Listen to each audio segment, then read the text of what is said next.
Good morning बच्चों। कक्षा 10 विषय हिंदी, पाठ संख्या 11 प्रेमचंद का लिखा हुआ और जीवन परिचय पढ़ते हैं कवि का। हिंदी जगत में कलम के सिपाही नाम से मशहूर है मुंशी प्रेमचंद का जन्म वाराणसी जिले में लम्मी ग्राम में हुआ था। उनका मूल नाम धनपत राय था और उनकी सरकारी नौकरी से त्यागपत्र देने के बाद उन्होंने अपना सारा जीवन लेखन कार्य के प्रति समर्पित कर दिया। प्रेमचंद उर्दू के नवाब राय के नाम से लेखन कार्य करते थे। उपन्यास के क्षेत्र में उन्होंने योगदान दिया। बंगाल के विख्यात उपन्यासकार शरत चंद्र चट्टोपाध्याय ने उन्होंने उपन्यास सम्राट कहकर संबोधित किया था। प्रेमचंद ने अपने साहित्य में किसानों, दलितों, नारियों की वेदना और वर्ण व्यवस्था की कुरीतियों का मार्मिक चित्रण किया है। उन्होंने समाज सुधार और राष्ट्रीय भावना से ओतप्रोत अनेक उपन्यासों एवं कहानियों की रचना की है। कथा संगठन, चरित्र चित्रण, कथोपक कथन आदि की दृष्टि से अपने अनेक रचनाएं बेजोड़ है। उनकी भाषा संजीव, मुहावरेदार, बोलचाल के निकट है और हिंदी भाषा का लोकप्रिय बनाने में उनका विशेष योगदान है। और प्रेमचंद का पहला कहानी संग्रह सोजे वतन के नाम से आया, जो 1908 में प्रकाशित हुआ। सोजे वतन यानी देश का दर्द। देश में भक्ति को से उत्प्रोत होने वाले कारण इस अंग्रेजी सरकार ने लगा दी थी। तो लेखक को भी भविष्य में इस तरह का लेखन न लिखने की चेतावनी दी गई थी, इसलिए उनका नाम बदलकर उनको लिखना पड़ा। मरणोपरांत में उनकी कहानियाँ मानसरोवर के नाम से 8 खंडों से में प्रकाशित हुई थी।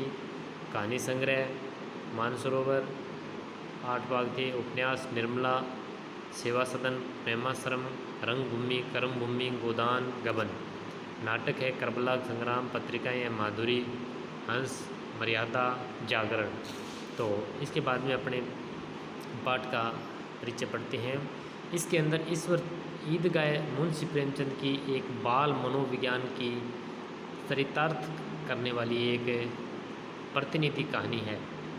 इस कहानी में ईद जैसे महत्वपूर्ण त्यौहार को मनाने के लिए या उसको आधार बनाकर ग्रामीण मुस्लिम जीवन का एक सुंदर चित्र प्रस्तुत किया गया है। इसके अंदर अभाव उम्र में इसके अंदर कहानी के अंदर बताया गया है भी अभाव उम्र से पूर्व बच्चों में कैसे बड़ों जैसी क्या है कि समझ पैदा कर देता है। और यह इस कहानी में हामिद के चरित्र के साथ जाहिर होता है। और मेले में हामिद अपनी हर इच्छा पर संयम रखने में विजयी होता है और साथ में अपने रुस्तम हिंद चिमटे के माध्यम से प्रेमचंद के शर्म के सौंदर्य एवं महत्व को भी उद्घाटित किया है। चित्रात्मक भाषा की दृष्टि से यह कहानी एक अनूठी कहानी है।